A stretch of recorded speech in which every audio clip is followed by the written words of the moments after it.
அந்த வாக்கு தத்தத்தை விட்டுட்டு இந்த உலகத்தை ஆதாயப்படுத்துகிறதற்கு போய் ஒவ்வொரு வசனமா தேடி தேடி எனக்கு ஆண்டவர் அதை தருவார் இதை தருவார், ஆண்டவர் தான் புடுங்கி கொடுக்குறேன் அப்படிங்கிறாரு.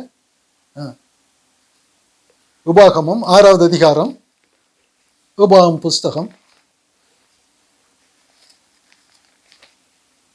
யாத்ராகமம் 3வது அதிகாரம், யாத்ராகமம் 3வது அதிகாரம்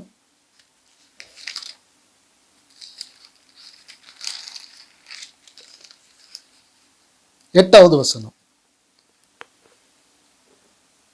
அவர்களை, அதாவது இஸ்ரவேலரை எகிப்தியரின் கைக்கு விடுதலையாக்கவும் அவர்களை எகிப்திலிருந்து அந்த தேசத்திலிருந்து நீக்கி கானானியரும் ஏத்தியரும் எமோரியரும் பெரிசியரும் ஏவியரும் எபூசியரும் இருக்கிற இடமாகிய பாலும் தேனும் ஓடுகிற நலமும் விசாலமுமான தேசத்தில் கொண்டு போய் சேர்க்கவும் இறங்கினேன். இவ்வளவு பெரிய ஜனங்கள் கானான்ல இருக்காங்க, அவ்வளவு பேரை நான் விரட்டுவேன், அவங்க ராஜ்யத்தை பிடுங்கி நான் உனக்கு கொடுப்பேன். இந்த தேவனுடைய ராஜ்யத்தை நமக்கு சுதந்திரிக்கிறதுக்கு ஆண்டவர் சொல்லி இருக்கிறாரு. இது எப்படின்னா, இது ஒரு நிபந்தனையோட தான். நீ மறுபடியும் ஜனிப்பிக்கப்பட்டதுக்கு அப்புறம் தான் தேவனுடைய ராஜ்யத்தை சுதந்திரிக்கிற ஒரு வாழ்க்கைக்கு வருகிறாய். அதுவரை கிறிஸ்துவை நம்புகிறவன் உலகத்தை சுதந்திரிக்கிற வாழ்க்கையில தான் இருப்பான். இப்போ அப்படிப்பட்ட ஒரு வாழ்க்கையில் இருந்து தேவ அழிவில்லாத வித்தை நம்பி ஆவிக்குரிய ஜீவனாக மாறினதுக்கு அப்புறம் ஆண்டவர் என்ன சொல்றாருன்னா, தேவனுடைய ராஜ்யத்தை உனக்கு கொடுப்பேன், அதையே தேடுங்கள் அப்படின்னு சொல்லியிருக்கிறல்ல. அந்த ராஜ்யத்தை எப்படி கொடுப்பாருன்னா, இன்னொருவனுக்கு நான் கொடுத்துருக்கேன், அவன் இந்த ராஜ்யத்துக்கு தகுதி உள்ளவனாக இல்லை, அதனால அந்த ராஜ்யத்தை பிடுங்கி நான் உனக்கு கொடுக்கிறேன். நீ தகுதி உள்ளவனாக இருந்தால் அதை சுதந்திரிப்பாய், நீ தகுதியற்றவனாக இருந்தால் அந்த ராஜ்யத்தை பிடுங்கி இன்னொருத்தங்க கையில கொடுப்பேன். இப்படிதான் போயிட்டு இருக்கோம். ஏத்தியர், எமோரியர், எபூசியர் எல்லாருடைய அந்த பாலும் தேனும் ஓடுகிற ராஜ்யத்தை பிடுங்கி நான் உனக்கு கொடுக்கிறேன். நீ எப்படி இருக்கணும்? அந்த ராஜ்யத்தை சுதந்திரிக்கிறவனாக இருக்கணும். நீ மறுபடி ஜனிப்பிக்கப்பட்டால் தேவனுடைய ராஜ்யத்தை சுதந்திரிக்கிறதற்கு உரிய கிருபை உனக்கு கொடுக்கப்பட்டிருக்கு நிபந்தனையோடு. நீ அதை சுதந்திரிக்கிறவனாக நீ விசுவாசித்து தேவனுடைய ராஜ்யத்தை சுதந்திரிக்கிறவனாக இருந்தால் அந்த ராஜ்யம் உனக்கு பரிபூர்ணமாக கொடுக்கப்படும். நீ சுதந்திரிக்கிறவனாக இல்லை என்றால் அந்த ராஜ்யம் உன் கையில் இருந்து பிடுங்கி இன்னொருவனுக்கு கொடுக்கப்படும். ஆண்டவர் சொல்றார். யாத்ரா உபாகமம் 6வது அதிகாரம்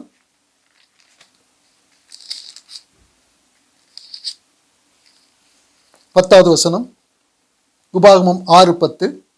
உன் தேவனாகிய கர்த்தர் உனக்கு கொடுப்பேன் என்று ஆபிரகாம், ஈசாக்கு, யாக்கோபு என்பவர்களாகிய உன் பிதாக்களுக்கு ஆணையிட்டு கொடுத்த தேசத்தில் உன்னை பிரவேசிக்க பண்ணும்போது நீ கட்டாத வசதியான பெரிய பட்டணங்களையும் நீ நிரப்பாத சகல நல்ல வஸ்துக்களால் நிரம்பிய வீடுகளையும் நீ வெட்டப்பட்டிருக்கிற துறவுகளையும் நீ நடாத திராட்சை தோட்டங்களையும் ஒலிவத் தோப்புகளையும் அவர் உனக்கு கொடுப்பதினால் நீ சாப்பிட்டு திருப்தியாகும் போது, அப்போ உனக்கு என்ன இன்னொருவனுடைய தேசத்தை பிடுங்கி நான் கொடுக்கிறேன், அவன் பட்டணத்தை பிடுங்கி நான் உனக்கு கொடுக்கிறேன். நமக்கு பரலோக ராஜ்யம் கொடுக்கப்படுகிறது என்றால் யாரோ உதாசீனப்படுத்தியிருக்காங்க, அவனுக்கு கொடுக்கப்பட்டதை பிடுங்கி நமக்கு கொடுக்கிறாரு. நீ நடாத திராட்சை தோட்டம், நீ தோண்டாத துறவு, உன் வஸ்துக்கள் சகல வஸ்துக்கள் நிரம்பிய வீடு எல்லாவற்றையும் அது இன்னொருத்தனுக்கு உள்ளது, அவனுக்கு கொடுக்கப்பட்ட வாய்ப்பு, பரலோகத்தின் ஐஸ்வர்யம் அவனுக்கு நான் கொடுத்திருந்தேன். அவன் தன்னை தகுதியற்றவனா உலகத்தானாக அவன் தன்னை மாற்றிட்டான், அதனால அவனிடத்திலிருந்து பிடுங்கிப்போ நான் உனக்கு கொடுக்கிறேன். இதுதான் ஆண்டவர், பிடுங்கி கொடுக்கிற ஆண்டவர், பிடுங்கி கொடுக்கிற ஆண்டவர். இந்த ராஜ்யம் இப்ப நமக்கு மறுபடி ஜனிப்பிக்கப்பட்டு ஆவியாக மாறிய கிறிஸ்து விசுவாசிக்கிற கிறிஸ்துவோட ஐக்கியமா இருக்கிறவர்களுக்கு ராஜ்யத்தை சுதந்திரிக்கிறதுக்கு அவர் சொல்றார். இந்த ராஜ்யத்தை சுதந்திரிக்கிற ஒரு நிபந்தனையோடு, நீ ராஜ்யத்தை சுதந்திரிக்கிற வாழ்க்கையில் நீ அலட்சியமாக இருப்பாயானால், பூமியை சுதந்திரிக்கிற காரியத்தில் நீ முக்கியத்துவம் கொடுத்து அதற்கு போவாயானால், என் பொறுப்பை நீ எடுத்துக்கொள்வாயானால், உனக்கு நான் கொடுத்திருக்கிற பொறுப்பை நீ அலட்சியம் பண்ணுவாயானால், அந்த ராஜ்யம் சுதந்திரிக்கிறதற்கு ஒரு கொடுக்கப்பட்ட ஒரு கால கெடு முடியும் போது அதை பிடுங்கி நான் அடுத்தவங்க கையில் கொடுப்பேன். தாவீதை குறித்து சொல்லும்போது ஆண்டவர் அப்படித்தான் சொல்ற. 1 சாமுவேல் 15வது அதிகாரம் 28வது வசனம். 1 சாமுவேல் 15வது அதிகாரம் 28வது வசனம். அப்பொழுது சாமுவேல் அவனை நோக்கி, சவுலை நோக்கி, கர்த்தர் இன்று உம்மிடத்திலிருந்து இஸ்ரவேலின் ராஜ்யத்தை கிழித்து போட்டு உம்மை பார்க்கிலும் உத்தமனாய் இருக்கிற உம்முடைய தோழனுக்கு அதை கொடுத்தார். ராஜ்யத்தை பிடுங்கி கொடுக்கிறாரு. ஏன்? சவுல் ராஜா தகுதி இல்லை. சவுல் ராஜாவுக்கு ராஜ்யம் கொடுக்கப்பட்டிருந்தது.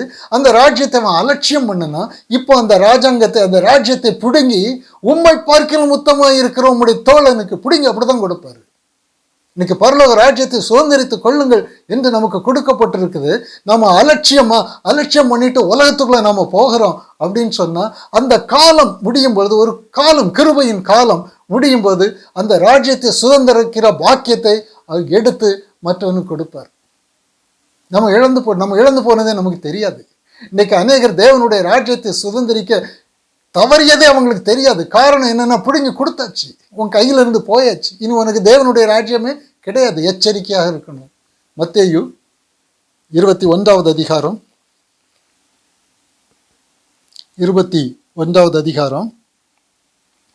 41வது வசனம். அதற்கு அவர்கள், அந்த கொடியரை கொடுமையாய் அழித்து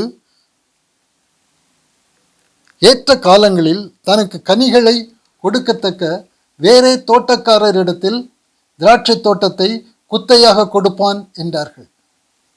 புடுங்கிடுவார், ராஜ்யத்தை புடுங்கிடுவார். நீ கனி கொடுக்கக்கூடிய ஒரு வாழ்க்கையில் நீ இல்லை என்றால் உனக்கு கொடுக்கப்பட்டிருக்கிற வாய்ப்பு பிடுங்கப்படும். பிடுங்கி அதை கனி கொடுக்கிறதுக்கு யார் தகுதியாக இருக்கிறார்களோ அவர்கள் கையில் அது கொடுக்கப்படும். ஆண்டவர் அப்படித்தான் சொல்றார்.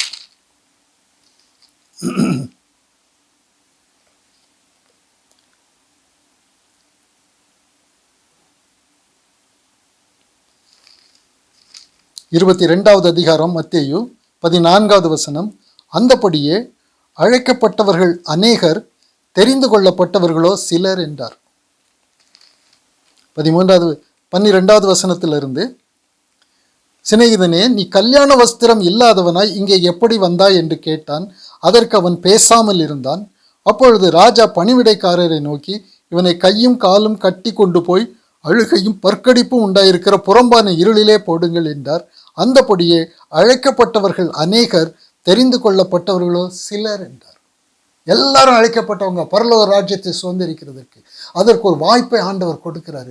இம்மைக்குரிய காரியங்களை நாம் பார்த்து கொள்ளுகிறேன். நீ பரலோகத்தை சுதந்திரிக்கிறார். ஆவிக்குரிய ஜீவனாக கிறிஸ்துவின் மரணத்தை நம்பி ஆவிக்குரிய ஜீவனாக மறுபடி ஜனிப்பிக்கப்பட்டு நீ விசுவாசத்தில் பரலோகத்தை சுதந்திரிக்கிறவனாக மாறுகிறதற்கு ஒரு காலம் கொடுக்கப்பட்டிருக்கு.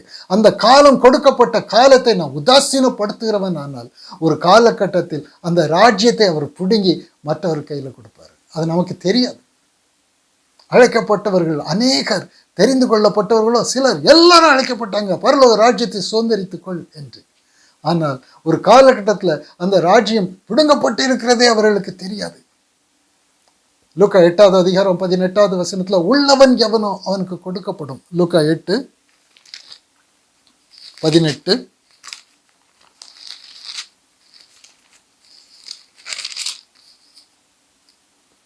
ஆதலால் நீங்கள் கேட்கிற விதத்தை குறித்து கவனியுங்கள்.